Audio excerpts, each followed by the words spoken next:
The HoverAir X1 ProMax just got a very promising firmware update with new features and some improvements. So I want to test that out right now, starting with sidetrack. There's a new option in sidetrack mode called auto correction. First, I'll leave it off so you can see what it has always been doing. All right, with auto correction turned off, I've got it on close high sidetrack mode on my left side.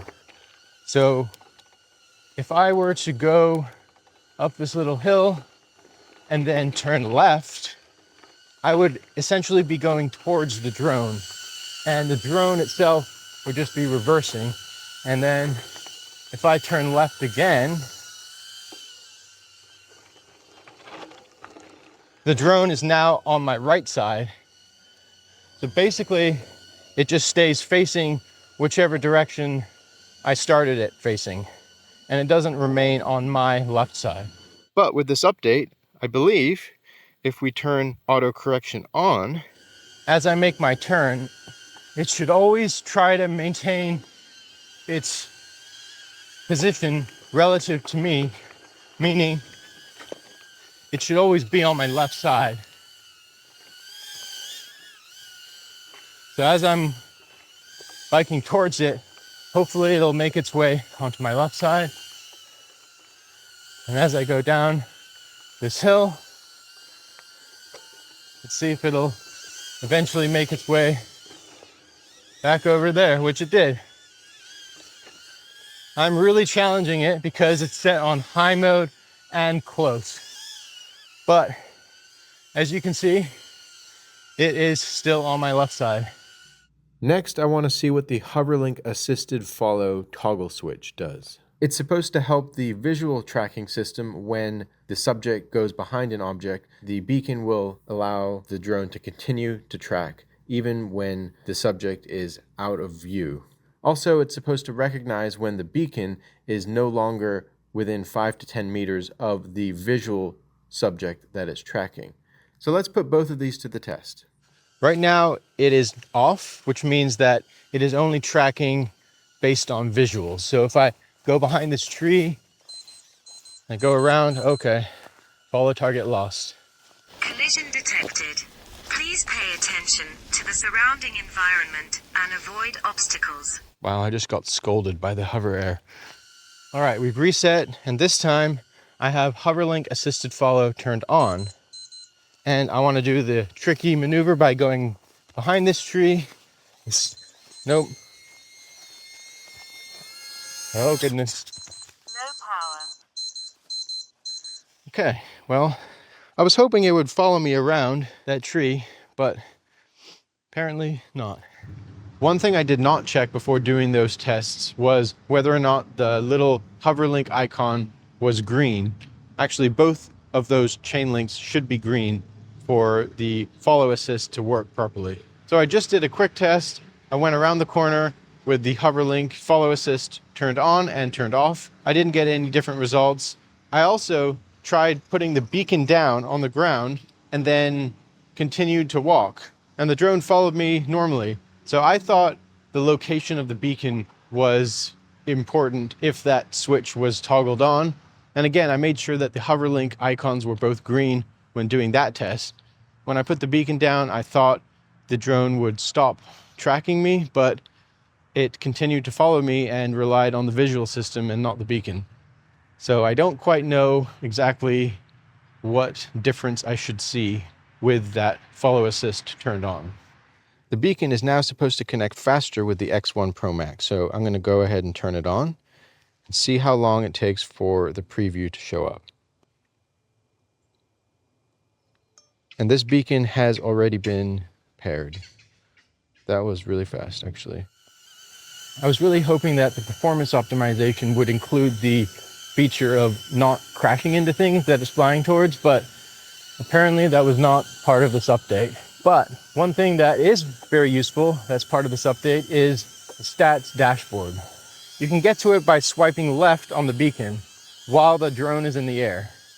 You can see info such as real-time speed, route map, altitude, etc. And this data changes depending on which mode you are flying in.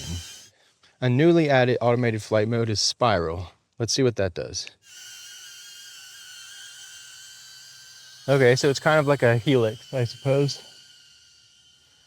It starts low, does a few orbits, goes up, and then continues, comes back down, and lands in my hand. That's very cool. Now, what I'm wondering is, if I were to move during the spiral, would it continue to track me? So now that it's locked onto me, I'm going to just move a little bit this way and see if it'll keep me in the frame or if it'll completely lose me. It's still tracking me, sort of. Oh, now it's lost me. Okay, it's spiraling around the original location. So it doesn't seem to actually lock onto a subject and continue to track them. The Copilot feature is now available in all automated flight modes. It does react differently depending on which flight mode you're using. Let's start with follow mode, and you have to individually enable it for each mode. But once it's enabled, it will remain enabled. Let's say I wanted to have the drone follow me a little bit higher. I'm going to use the right joystick and push up. Now you can see it goes up, and if I let go, will it stay up higher? Or will it come back down? It stays up higher. Now I'm going to bring it back down by pushing the right joystick down, and now it's following me lower. If I push left on the right hand joystick, what does it do? Nothing. On the left hand joystick, if I push up, let's see what happens. Oh, it comes closer. If I push back, it goes farther away. Now if I push left on the left hand joystick, oh, that swings around to my left, but when I let go, it reverts to following me from behind. Interesting. If I go right, I'm holding it down, I'm holding it down. Can I do a full orbit? Oh, not quite. I cannot do a full orbit. If I'm going really, really slow, can it do a full orbit? Come on, keep going, keep going. Yes, I made it all the way around. So now if I let go, is it gonna stay behind me or is it gonna do an orbit all around again? Nope, it's just gonna stay behind me. Cool. So that's an example of how Copilot works in a follow mode. However, in an automated flight mode, Copilot works a little bit differently. Now I've enabled Copilot in the orbit mode. 20 feet, orbit. And I'm going to see exactly what that does. Once it starts its orbit, which it's done right now, I will move the right stick down to decrease the altitude. Actually, cancel. It says it's an emergency. Apparently I triggered a emergency stop. All right, take 2, orbit with Copilot. Okay, so again, let me move the right stick down. I decrease the altitude. And actually what's happened is it's just gone into hover mode. Let's see if it follows me or not. No, it's just basically, honestly, it's less of a Copilot in these automated flight modes, more of just an interruption.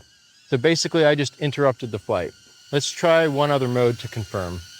Let's try zoom out and enable Copilot.